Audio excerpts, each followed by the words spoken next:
جس کی وجہ سے یہ پروگرام دیر سے شروع ہوا۔ 3-4 روز پہلے ہم کچھ دوست بیٹھے تھے صحافی، تو ہم نے یہ پروگرام بنایا کہ 3 مئی کا جو صحافت کا عالمی دن ہے، ہم اپنے ضلع کے تمام صحافیوں کو ایک پلیٹ فارم پر اکٹھا کریں، کیونکہ کئی سالوں سے ہم تمام صحافی مختلف گروپوں میں بٹے ہوئے ہیں اور ایک دوسرے سے کافی دور ہو گئے ہیں، اور مل کر بیٹھنا ہم اپنے لیے توہین سمجھتے ہیں۔ اسی لیے میں نے کوشش کی، خوشی کی بات تو یہی تھی جیسے سب دوستوں نے کہا کہ یہ پریس کلب میں ہوتا ہے، لیکن شاید یہ کوشش کرتے تو کافی سارے دوست اکٹھے نہ ہوتے، اور آج کی کوشش کے بعد امید ہے کہ یہ جو دوریاں ہیں، کچھ گلے شکوے ہیں، کچھ کام ہوں گے ہمارے، اور آئندہ جو تقریب ہے ہم آپ سب دوستوں کے تعاون سے انشاءاللہ پریس کلب میں ہی کریں گے۔ یہ جو صحافت ہے جو 92 بلکہ 90 کے جو 90 سے شروع ہوئی ہے، پہلے ہی صحافت ایک بڑا مقدس پیشہ سمجھا جاتا تھا، لیکن 90s میں کچھ ایسے میڈیا ہاؤسز ہماری صحافت میں آئے جنہوں نے صحافت کا ٹرینڈ بالکل ہی چینج کر دیا، اور ان کا ایک موٹو تھا کہ خود بھی کمائیں اور ہمیں بھی کھلائیں، اور اس کے بعد ایک ٹرینڈ شروع ہوا کہ نمائندگی کے لیے، باقاعدہ نمائندہ بنانے کے لیے میڈیا ہاؤسز نے پیسے لینے شروع کر دیے،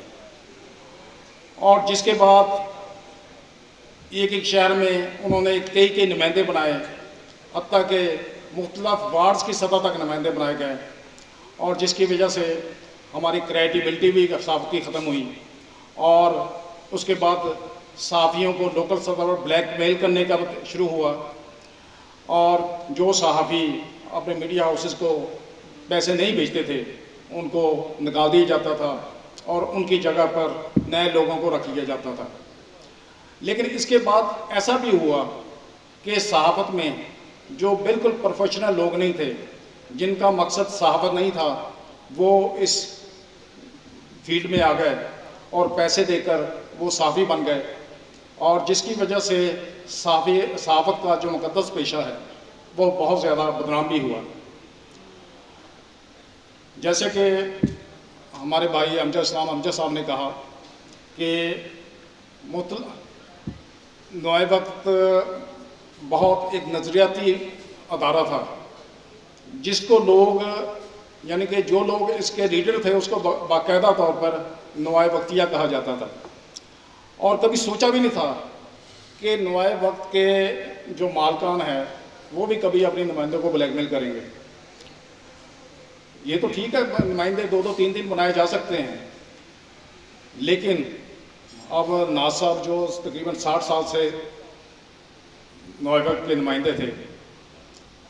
ان کو کم از کم اعزازی طور پہ ہی ان کو چاہیے تھا کہ وہ کام کرتے رہنا چاہیے تھا، باقی نمائندے بناتے رہتے ہیں۔ لیکن جیسے باقی بھی ادارے باقاعدہ جب وہ بناتے ہیں تو کہا جاتا ہے کہ آپ نے اس سال میں اتنے ایڈیشن ہمیں دینے ہیں، اور ایک ایڈیشن 1 لاکھ کا ہوگا یا 1.5 لاکھ کا ہوگا یا 80,000 کا ہوگا، اور ٹوبر ٹیکسی میں بہت چھوٹا سا ہمارا جو ہے ایک علاقہ ہے جہاں پہ نہ انڈسٹری ہے نہ کاروبار ہے، جس کی وجہ سے ہمارے جو نمائندگوں کو بہت زیادہ مشکلات کا سامنا کرنا پڑتا ہے، اور ان کو یہ ایڈیشن دینے کے لیے بہت پاپڑ بیلنے پڑتے ہیں، مختلف لوگوں کی منتیں کرنی پڑتی ہیں، اور اگر وہ ایڈیشن